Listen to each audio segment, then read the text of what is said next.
A very good morning to the fivefold ministry at large, whether you are in KwaZulu-Natal, the Eastern Cape, or the rest of South Africa, or in other places of the world for that matter.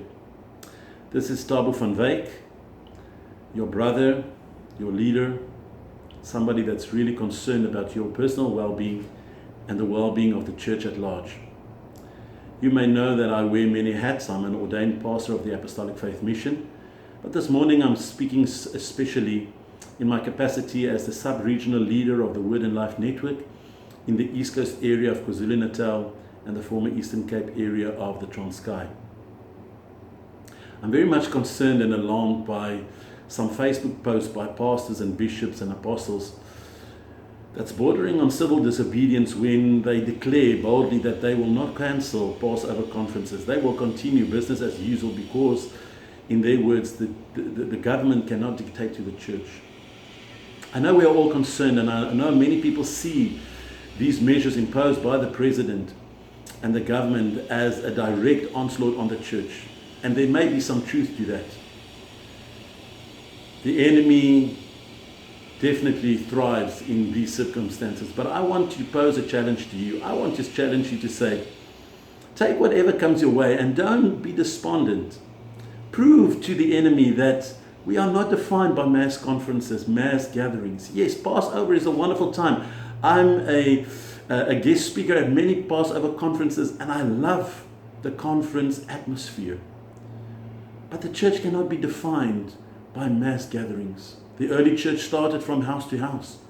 This is a perfect opportunity for us to capitalize on that, to put that in place again, because in many churches it is neglected.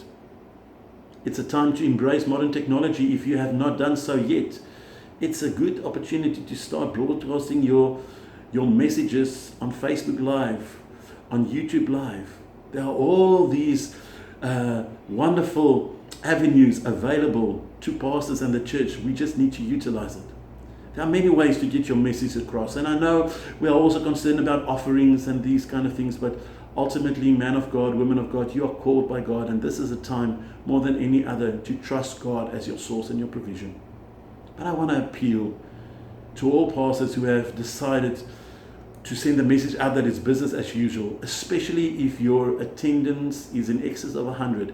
Make arrangements. My local church in Amansamtoti sat down on Tuesday already, and they have instituted multiple services so that we can spread the number of people attending services over 3 services during the course of the day. That entailed that we constantly communicate to our people. We send out WhatsApps and SMSs, and we communicate on Facebook to make sure that the message goes out.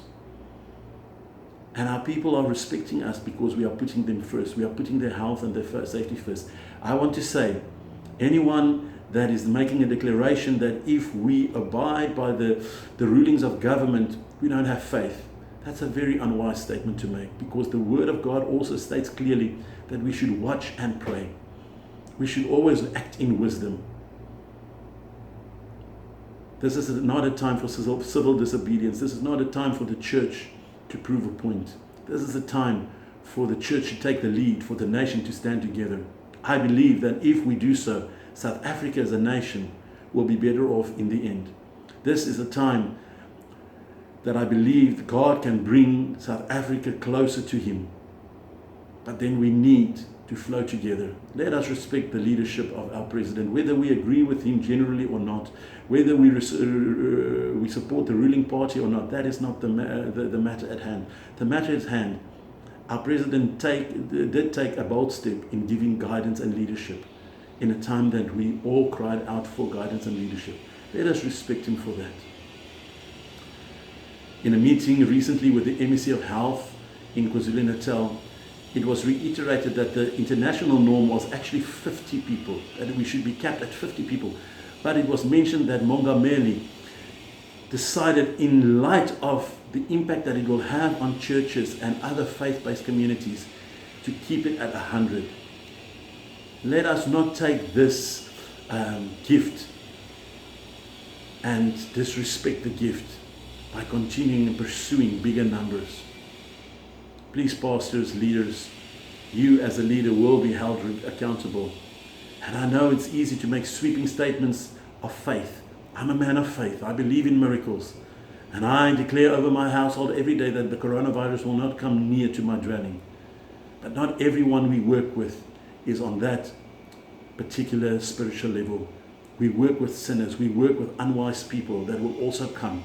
We will work with people that will come to church unwise, not being diligent, not maintaining good hygiene and health, and they may be a risk to others.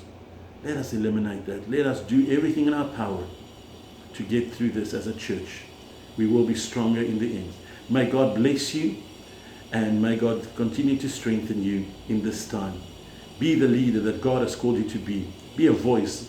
Be a voice that speaks life, that speaks positivity, that gives godly direction.